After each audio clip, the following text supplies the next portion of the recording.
I'm Susanna Pollack, if we didn't have a chance to meet yesterday, president of Games for Change, and I am stepping in for our lovely moderator who got stuck in the weather. Many people, you have experienced bad weather coming from the West Coast, but Jennifer Jolly, a Emmy-winning tech journalist, got stuck and unfortunately couldn't make it, so I am the backup plan. But I'm so happy to be that person here to do it because our next conversation is around something I'm very passionate about, and I'm very excited to be bringing Raising Good Gamers, kind of the next chapter to you, as we're going to be talking about how this program can help support parents navigate their children's gaming experiences with confidence. I want to introduce our panelists, and then I'm going to have you guys come join on the stage. We have Arana Shapiro, who was our Games for Change Chief Operating and Programs Officer, and a former educator who helped found the New York City Public School Quest to Learn as part of Institute of Play. Yes, there are many fams around both Institute of Play and the school, which is still running today. We also have Dr. Rachel Kowert, who you heard from yesterday, who is a research psychologist, also the Games for Change research director and author of a white paper that she spoke about yesterday. We have Pat Vance, president of the ESRB, the ratings board that has helped parents make informed choices for more than 30 years, and she's led it for more than 2 decades. We also have somebody who you just listened to, Mathias Norvig. He's going to be on stage every session for the next 3 hours. So Mathias, thank you for that. So you all know who Mathias is, and he's been a great partner of ours, talking about the studio's perspective. And last but not least is Danny Marti, who is the head of public affairs and global policy at Tencent, the largest games company in the world. And before that, fun fact, he served at the White House. So please welcome everyone to the stage.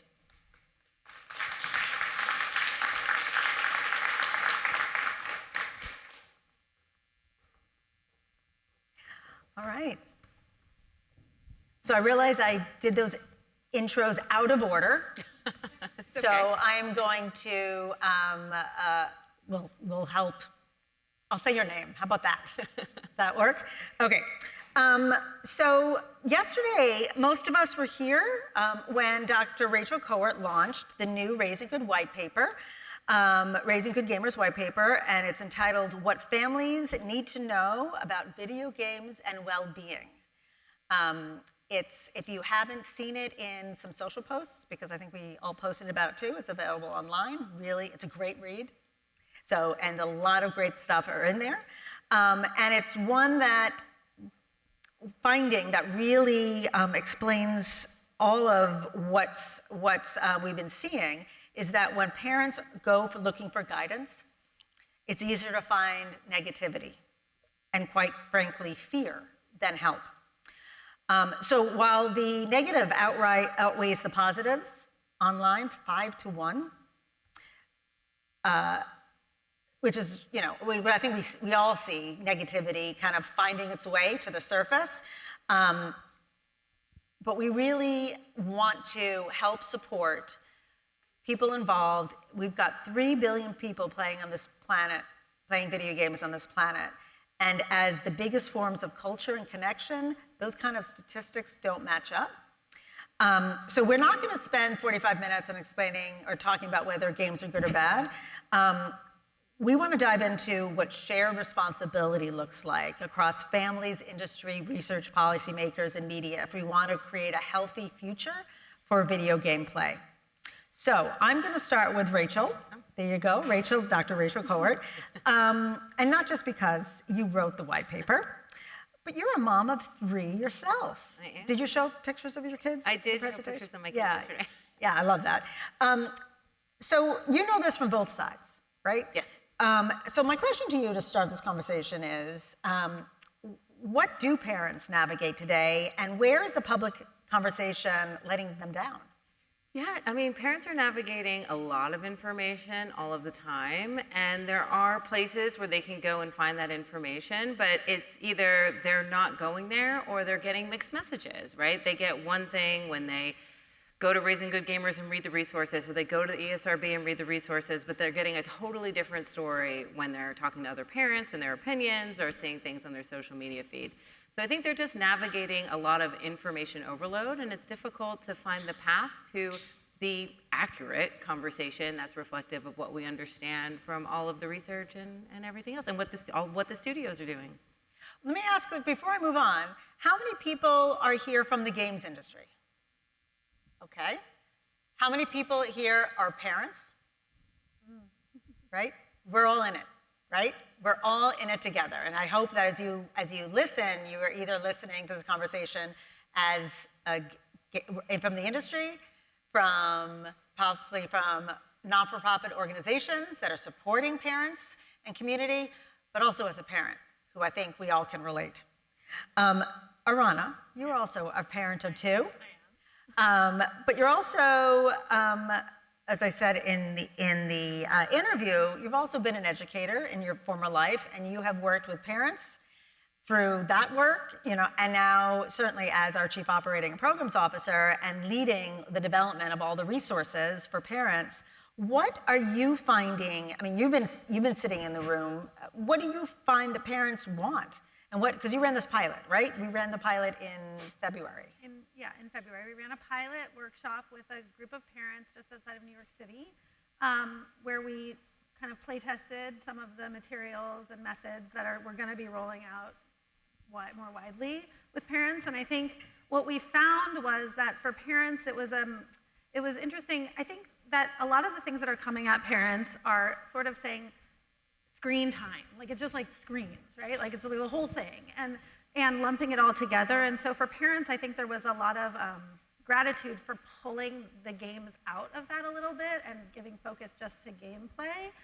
Because when you think about what kids are doing on screens, there's a lot of different things that are happening. The majority which are very passive, right? Kids are like watching something, they're scrolling something. Games are so different than that. They're so active. And so bringing it, and parents, I think they know that, but like having somebody who works in the space and is an expert in the space actually saying to them, this is different. Like, this is like your kids are solving problems and so I think that there was a little bit of gratitude just for like the reinforcement, like this is like an okay thing for kids to be doing, and I'm going to tell you why and help you navigate it. Like there's just a bunch of gratitude. What I also really appreciate about your, I guess, methodology in putting the workshops together is that parent feedback. Right? It's always so important to go. Yeah, so we did a pilot on purpose because we really believe that we are never going to get something right the first time we do it. And so we wanted to... Sure. Now, is that better? We're never going to get it right the first time we do it. And it's really important to us to be able to get feedback from, game developers will understand this, to get feedback from your user, right? And then make adjustments so that I'm a parent, Rachel's a parent, like we worked on the plans for this. I think, we had a guess of what parents might want, but when parents are sitting in front of you, it feels important to be able to say to them, did this meet your expectations? Is there something that was left out? Were there questions unanswered? How can we make this better? And so we're fine-tuning before we do like a wide rollout to be able to really make it right. Yeah, I also think from what I recollect is this conversation can't be completed in an hour's workshop. Like this is clearly the beginning of what conversations on how we can support parents. There's a lot of different ways that can go. I want to ask my next question to Pat. You've been doing this for over 20 years. ESRB was founded in part to help support parents and navigate. And you just finished a survey, or interviewing parents. How does this, what we've discovered and surfaced through our work so far, kind of align with what you're hearing? Yeah, so we just finished a series of interviews with parents, and now we're actually in the middle of doing some quantitative research. But what we're finding somewhat syncs up with what you're finding from parents. I think that fairly consistently for the last, I don't know how long, but a long time. The top 3 challenges the parents have based on our research is time spent, not a surprise, who my child is playing with, not a surprise, and finding appropriate content, again, not a surprise. What's new is that we're finding the parents feel like they have the online communications thing solved. They'd like some backstops from the industry, which we're starting to see through default settings, but that was somewhat surprising to us. The other surprising thing to us is online safety to parents now primarily is about content, which was a complete shock to us. So when we kept trying to get them to focus on what we historically have considered online safety as an industry, or academics, but the content, they keep coming back to content. I don't want my kids exposed to inappropriate content. Sex, violence, language, that sort of thing. We're also finding that parents are finding parental controls for the time spent issue. And I think virtually all parents have household rules. So even if they're not checking ratings, even if they're not checking activating parental controls, they have rules in their home that their kids are following, that they're monitoring, and they in many cases, parents just trust their kids, or they're not even offended by some of the content that we may rate more restrictively. They think it's okay. So I think what's most important is we meet as an industry trying to solve some of these issues of raising good gamers, that we meet parents where they are. They're not in despair. They sort of have things covered, but there are still challenges that they have. Arana, do you want to follow up on that? I agree, and I just wanted to follow up and say that one of the things that I think we learned very quickly, and I think we knew, but was reaffirmed, was that, every kid, parent, household relationship is different, and so trying to tell a parent what you should do X, Y, Z wasn't going to work, and so the tools that we're giving out to parents and working with parents are really like teaching them how to build their own kind of boundaries and rules and how to have conversations with your child and to how to make decisions that are right for your family, rather than this kind of like, this is how much time they should be if you're this age, and it's like a checkbox, right? Rather than that, really kind of trying to help parents customize for what they're experiencing in their home, because some parents are okay with lots of time and some parents are not, and that's okay. And really trying to meet parents where they are is a huge tenet of that. Pat mentioned about the industry and how, and we also talked about shared responsibility. Danny, I'd like to ask you from Tencent's perspective, what does the research reinforce about the need to listen to parents to support clearer and more practical guidance? Sure. It's great to be here. I'm really up here because I wanted to be close to this panel. Didn't know I was going to get a question. I thought this was just a good comfortable seat. A good seat. I'm just really proud of what this group has done. The Raising Good Gamers initiative is really spectacular in my mind. I don't know, has anyone yet read the white paper in this group? Great. Really? So a good group. I would highly encourage you to read it on the way home. Don't wait until next week or next month. Read it now. One of the things that really just jumps off the page for me is that it provides a framework. As Arana just mentioned, it doesn't try to preach or tell parents. We should never be naive or arrogant to tell another mom or dad or family member what to do. We all know that that doesn't often work in our own families and extended families, and we shouldn't carry that level of arrogance in this incredible community. So what the white paper does is give framework. It provides additional questions, not answers necessarily, but additional questions that each family can ask themselves to determine, are you going left, middle, right, a little warmer, a little colder, middle. And it's going to be different As we all know, it's a tired cliche, but there is no one size fits all. So, here it tells us that we have to empower parents and players to better understand this incredible and exciting space. So that is the takeaway for me, and I hope it becomes the takeaway for this group, and we can more broadly share in the weeks to months to come. Mathias, you've been very patient down there at the end of the room. How are you doing? I'm enjoying being on all panels today. Yeah, I thought we'd give you a little break before we dive into questions for you.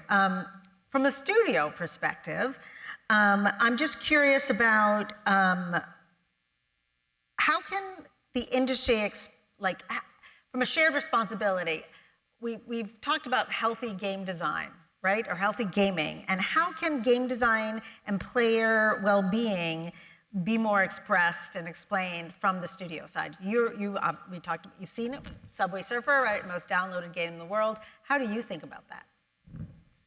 I think first and foremost, it has to come from a place of passionate game makers that care. So our game, we haven't talked about this, but we were doing it anyway.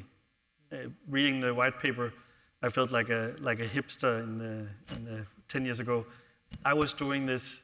I was following this acronym before it was cool.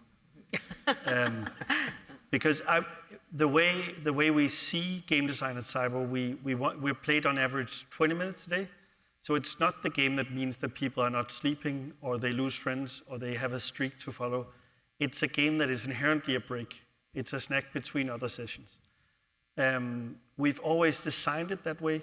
And I think when we see other inspiring studios, and I keep coming back to Clash Royale because it's a game I play a lot, if you design in a way where the rewards disappear over time, you also encourage people to take a break. So there are ways to make sure that you get the full experience, but maybe after 20, 30 minutes, it's okay to say, well, you've had your fun. What else should you be doing? I'm probably the strictest in Leo's class, so I've had several talks with the other parents. They absolutely hate me for it. But Leo knows that he has to read his 20 minutes. He knows he has to practice his drums for 20 minutes, and then he can watch half an hour. Whether he uses that for YouTube or for games is up to him. And then I have a lot of opinions on observe your kid, because that's, as a game maker, what you do, observe your players. But as a parent, if your kid wants something too much, it might not be good. So Leo sometimes asks, can I watch, or the question he always asks, can I watch YouTube Shorts? Because that's the high protein stuff, right? And I say no all the time, because choose a narrative that has a bit more story to it rather than flicking every second. And I think that's the same for game sessions. We're playing Level Devil right now, when we were in Japan with the family. And it's a small puzzle game, but the fact that we were taking turns meant that we agreed on how many attempts you could get before you had to pass the phone. But it halves his time with screen, and it doubles our engagement together. So it feels like it isn't really screen time when we play FIFA together, or when we play Mario Kart or this Level Devil game. And for me, that's baked into how we make games at SYBO. Well, I think you answered it so beautifully, both from a student's perspective and as a parent, and that goes to Arana's point, right? That works for you, right? And you've been able to develop that dialogue and conversation. Yeah, and I think I might have slightly stronger opinions. I think there is right or wrongs. That's probably also why I keep sort of promoting it. But I think the whole conversation, and why I encourage everyone to read that white paper, is that we have missed a vocabulary for it. The more we can start normalizing the conversation, the better it is to sometimes tell another parent, I'm noticing this. What you do with it, with that information, is fine. Yep. But I encourage everyone, if they see my son being a bully at the playground, to tell him. Where in the US, it seems a bit more like no one should tell my kid what to do. Yep. And I disagree. I'm going off script here, but I really like this conversation, and I want anyone on the panel to weigh in on this. I mean, there's the scenario. I mean, how many people have experienced where with kids, they're playing a game, it's time for dinner, and you're like, okay, come, like stop what you're doing, and come, and then there's some form of a meltdown, right? That happens all the time, right? So I just wonder, I mean, I think, Arana, we've had conversations about this, like, what is that tension point? Like, what is it that we want parents to understand? What can they learn from these resources that can help mitigate that situation? Well, I think, I don't know if this was for me, but I'm Yeah, go for it. I think that one of the things that we want parents to understand is what that feels like for a child.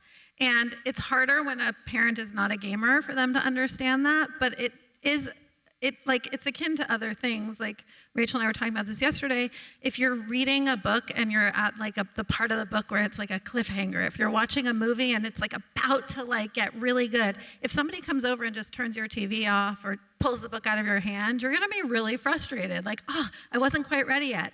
And that's a feeling that it's an opportunity to talk to your child. Like, I understand that feeling. I get it. It's hard to turn it off.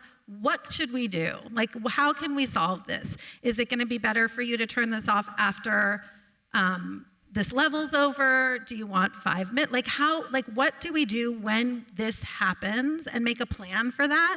But coming from a place of like curiosity and understanding, I think is what we're trying to help parents kind of foster. Yeah, like, Rachel, if you I am that parent. Get off the games. We have to leave. Me too. Yeah, for sure. What works in my house now, though, it's like, just communicate to me. So now we've got a pretty good system. It's not 100% where they're like, I actually need 5 minutes, or I hear you and I'm coming, or I can't right now, give me a minute. It's like, just communicate, because when I'm yelling from the other room, get off the game, to nothing, that's very annoying. So what we're trying to teach parents is communication and curiosity, because I don't expect every parent to understand really Fortnite rounds and when they end, you know? Like, we can't explain every single game, but we can certainly use the tools of curiosity and communication.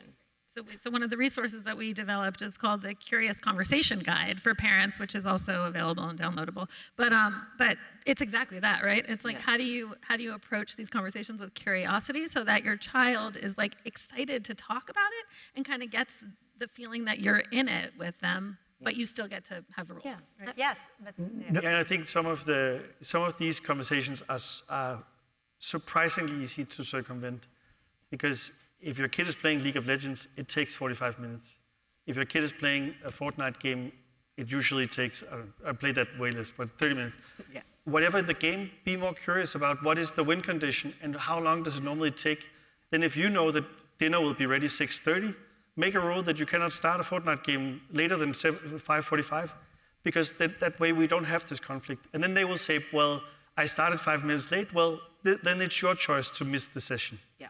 So all these things where it's like, well, it's hard to say in Counter-Strike, when we get to that, sure, but then that's not the game you play before dinner time. So those conversations is super clear for me to have, but it requires the parent to step in and be curious about, hey, what are you actually playing? What makes you scream? Is that because you're afraid of the zombie, or is it because you're happy about a goal in FIFA? I mean, this group knows this, right? But the white paper really does try to create those additional questions and additional frameworks so we can all go back to our respective families, neighborhoods, communities, and have these conversations, and again, hopefully share beyond our own circles and networks. But you know, no analogy is perfect, but you know, our neighborhood has a neighborhood basketball hoop, right? And if the neighborhood kids were playing first to 25 and it was tied at 23 and you said, inside right now, you would have a meltdown of 10-year-old kids saying, no, you don't understand, this is our championship game, we're 2 points away. And of course, almost any reasonable parent at that point would say, okay, 2 points, not a problem, carry on. And you know, we need to understand sometimes that carries over into a gaming environment. You're number 4 on Fortnite, you've beat 96 other players and the game might be over the next minute or 5 minutes, but you're close. You may say, okay, that's a reward, that's a treat.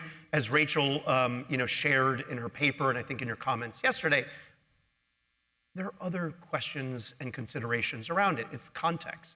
You know, is everything else working fine? Is behavior okay? You know, school okay? I mean, in that point, it becomes easier to say, sure, you have 5 more minutes, I want you at the table.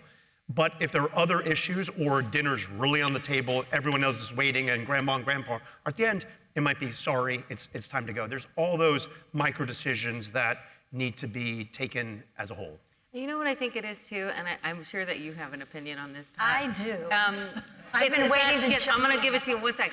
I think it's also parents more easily understand the importance of basketball and less understand the analogous situation that's happening in games, right? Do you find that that's true, that there's like a barrier sometimes to parents understanding that games are spaces that are very meaningful to their children? Yeah, well, I want to go back to the theme that keeps coming up, which is curiosity. And we continually encourage parents to engage with their kids, not just when it's time to come to dinner, Right. but to really make gameplay a normative part of the everyday conversation at the dinner table. You're asking your kids about school every day, what they learn, what they do, who they play with after school, blah, blah, blah, blah. You should be asked, if your child is spending a lot of time playing video games, talk about what they're playing, why they like it, who they're playing with, engage with them. We are finding that over half of parents are now playing with their kids at least one time a week. Really? So we have a generation of parents now who grew up playing games, who are comfortable playing games, and are now engaging with their kids. That's a huge start to having that conversation. I know we find in our research that moms are a little more hesitant to engage. We need to be out there telling moms, I'm doing it. I know, to really, get out there and play the game. It's fine to lose. In fact, kids love it if their parents suck. Yeah. So I think it's just, we need to be really encouraging parents to make it part of a normal conversation about what your kid did today. Mathias? And I think that's a perfect segue, because the whole conflict around the dining situation is, of course, something everyone recognizes. But it also makes it, this is the household situation, and with games you left that. Where I encourage every parent to see it as step into that world as well. Make that part of the household conversation. There's so many good things coming from games. So Subway Surfers has both the sort of pattern recognition, it has the sense of belonging, it has a lot of learnings that if you as a parent sat down and said, show me what have you noticed about this world tour destination? Should we go to this city next time we go on vacation? Or what have you noticed that this character, how is that different from another one? There are so many positives that sometimes get lost in the, well, I know of this conflict. Sure, but spend the rest of your time parenting and get into the, who is your kid growing to become? So there's another benefit by engaging on a regular basis with your kid, which is if you are concerned about who your child's playing with, or being bullied or harassed or negative experiences, what so often used to happen was games would be stigmatized in the home. If, either you're spending too much time playing, I'm going to take it away. Or, oh my God, this happened, I'm taking it away. Instead, what we need to be doing is really making games sort of a positive entertainment experience for the family and not stigmatize it. So in the event something happens online where your child happens to be playing with somebody who's harassing them or making it uncomfortable or whatever, the child feels comfortable coming to you.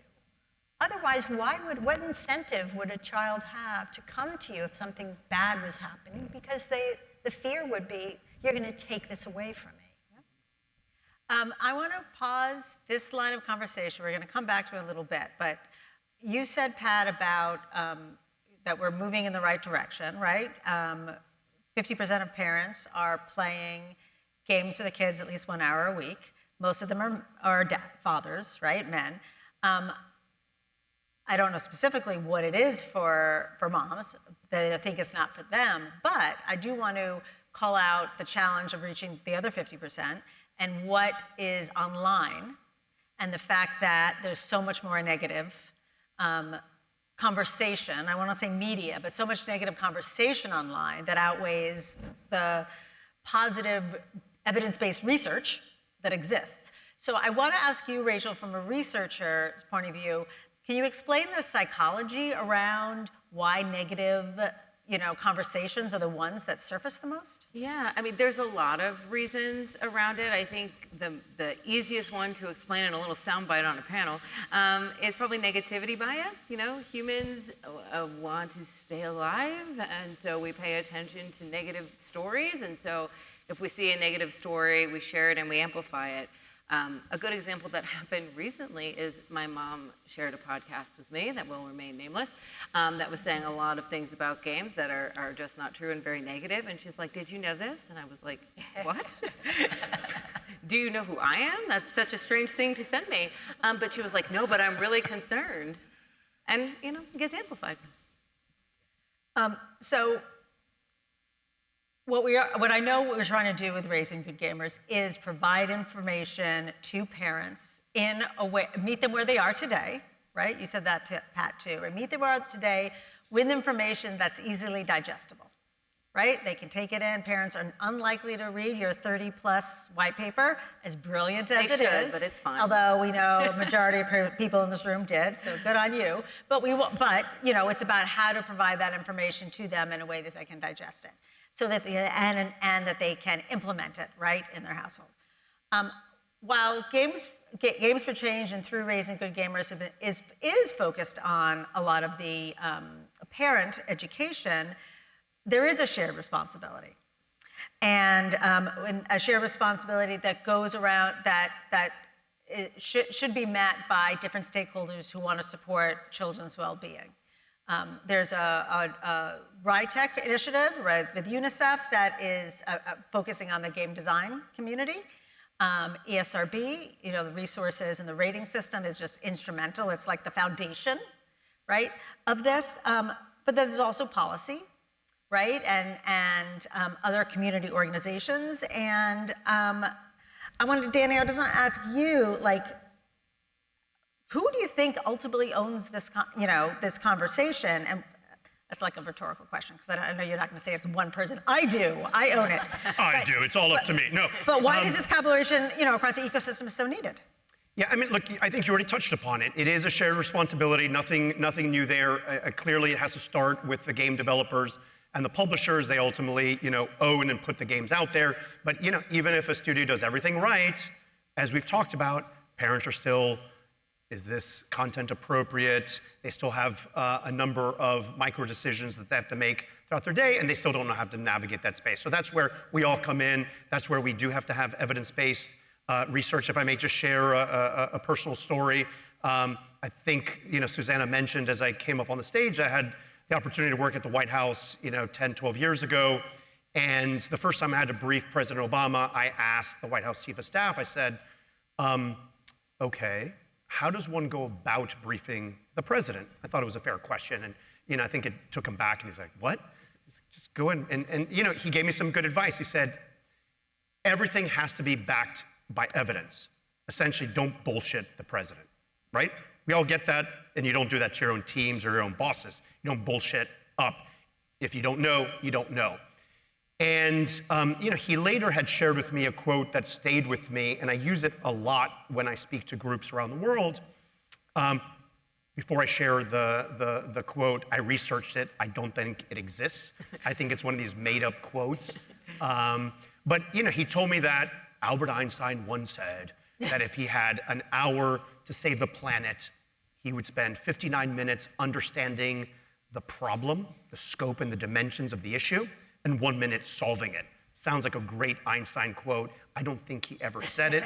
I've spent hours researching this quote. Einstein said a little bit of this, a little bit of that, but never, eloquently put together. But I still love the quote because it teaches us that we need to disproportionately spend time analyzing the so-called problem or issue if we want to find a solution that is strategically aligned with the problem. A lot of times we see this in the policy space that people propose solutions and they sometimes make the matters worse, or they don't make it any better. It just creates more bureaucracy, more tension, more noise. I live in Washington, D.C. It's an ongoing debate of whether the policy development is actually making things better or worse. So I do keep it really at my core is what exactly are we trying to solve, and can we create the evidence base around it so that we do have those strategically aligned issues. And it's something we should all take with us, whether the quote is real or not. I love it. That's great. We're going to have a session about life at the White House. Yeah. I'd love Can that I one. add something? Okay, so, Susanna, can I add something real quick? oh, go for it. Who owns it is all of us also. Like, I talked to Fran Bloomberg, she's here somewhere at Fordham University. She's doing a really cool initiative about subway posters and like comments there. So it's great to have papers and it's great to have people in the policy rooms and it's great to have the ESRB, of course, but also it's how all of us are working in our communities to share this evidence-based information. Yes, please, keep going. One of the things I think the workshops do or will do is bring parents together and create a space where they can talk to each other. And I think like one of that, and that's a responsibility to give parents the space and the structure to be able to have these conversations with each other so that they can kind of work out what the solutions are also. Absolutely. I think this I think what parents are doing now is they're complaining to each other. Yeah. Right? They're not working together for the solution. Yeah, so a structured space that helps you come to a solution. Yes. Yeah. Yes. Pat, please. Yeah, I'd just like to say something a little controversial. We love that. Okay. Yeah. What frustrates me is, because we've been doing a ton of research with parents over the years, we know a lot about what makes them tick and how they behave and what they want. And there is a disconnect between what the academic community and the regulators are talking about solving versus what parents want to be solved. And I don't know how to make that disconnect go away, but it's very frustrating. And maybe US parents are different than European parents, it's very possible. But the regulators in Europe, for example, were so totally focused on loot boxes. US parents don't care. They don't care about monetization. They got that solved. All it takes is one instance of a kid spending money that they weren't allowed to spend, and that's it. It never happens again. Not a problem that needs to be solved. Push notifications, they don't care. It's about content, time spent, and who my kid is playing with. And as long as we as an industry that's the only thing I can do is, but as an industry, putting parental controls out there that allow you to limit spending, both in terms of time and money, block by age rating to make sure that the content isn't, coming that would, being experienced that is inappropriate. But we have been spending 30 years putting these measures into place, not just what we've done in terms of creating standards and parental controls, but what individual publishers are doing to protect kids, whether that's through AI moderation, human moderation, in-game controls that block, mute, report, enforcing community guidelines. There's a ton of great work that's been done to protect kids. ESRB's been preventing inappropriate target marketing of games for literally 25 years. But We Pat, are not, as an industry, we are not marketing mature I think that's why the games. industry, and I know there are issues, of course, but I think that's why the industry is in such a good, strong, positive place, and why there are more gamers now than there were a decade ago because of your work and everyone's work in this space. There's always noise and fair criticism, but it exists in any sector, any way you want to slice it. The negative does, sometimes outweigh or kind of flood the zone, so to speak. We know just in our own digital lives, the 0.5% of folks that might be kind of online trolls have a voice and amplification that is much larger than their actual population. But we don't all of a sudden see the entire digital space as negative because of that 0.5% or the half of a percent, but they're loud, right? So I think we have to work through some of the noise. We also have to accept criticism and self-evaluation, which I think the industry has done decade after decade. And wow, where we are today compared to where the industry was 30 years ago? 30 Absolutely. years ago is night and day difference. And I think that's really the positivity and why there are more gamers today than there were a short time ago. Okay, I'm going to lead into what you said, Pat, because it's so important, and it's so true, right? The disconnect, right? Between, as I understand the question, right, about what we hear from academia, from the research, what the policymakers think is important, what parents actually need, right, or they're asking for. And that may change from market, region to region, right? And that's something that we certainly are going to be thinking about as we roll this out into different areas. We'll play a little game, a little role-playing game, okay? Not role-playing. I'm not gonna ask you to like have a debate on the stage. But imagine, and Rachel, you're gonna go first. And I'm gonna go, I'm only gonna stop at 3, because I'm not gonna have everyone do this. But think about your answer. Rachel, Pat, Danny. You ready? No. Imagine a policymaker walks into a room knowing very little about games, video games. In other words, like real life that plays out, right? Whenever this kind of on C-SPAN that comes out, right? When it gets onto the media, right? And they have their segment. What do you think policymakers? What do policymakers have to walk away knowing about, thinking about, remembering about video games that would help inform their work? Not prepared for this question. I think that at the center of games is play, which makes it totally different from other kinds of screen time and digital media that policymakers are talking about and concerned about. Elevator speech, Yeah. because I could go on for a long time. Yeah. Industry has spent over 3 decades ensuring that parents have tools to help manage video games in the home, and we got this. We got this. I love that. We've had it for a long time, We right? got this. Right? Good. So after repeating verbatims of what Rachel and Pat said, I would simply add that, almost all young people are playing games. There are over 3 billion gamers in the world. So, the regulator really needs to meet the gamer where they are, right? I would argue it's less about policing than kind of participating in this broader discussion and understanding what can we all do to ensure the positivity of play. And that's where I would try to keep the conversation. Great. Did we win something for this? Yeah. Where's our prize? Is there a prize? Oh, no, you don't want to. But thank you for participating. I think there's a little gold gem out there that you can collect outside. Okay, we only have a few minutes left, so I'm going to just ask each of you one sentence, okay? No explanations, no caveats. What's one thing family, industry, or policymakers, you can pick, can do and should do differently after today? And frame it, make it an instruction to someone in this room that they can follow. Yes, you go. Okay, so I'm gonna speak to parents, families. The one thing I think you can do is really listen and ask your kids questions about the games that they're playing, and make eye contact and listen to what they're saying. Be interested. I'll take the second half of the question is, there are a number of great sources. I'll plug, the panel. Go to raisinggoodgamers.com, and there's a ton of third-party and Raising Good Gamer Games for Change resources out there. We need to do better in increasing the visibility and sharing these incredible assets. My message is universal, and I'm stealing your words, Danny. Prioritize participating rather than policing. I thought that was great. Yeah, I would just say engage and make it positive.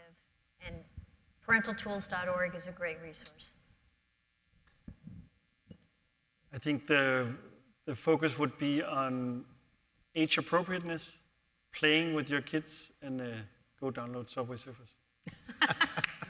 Thank you. Thank you to our panelists for being here, and thank you for participating. Thank you. You guys are amazing.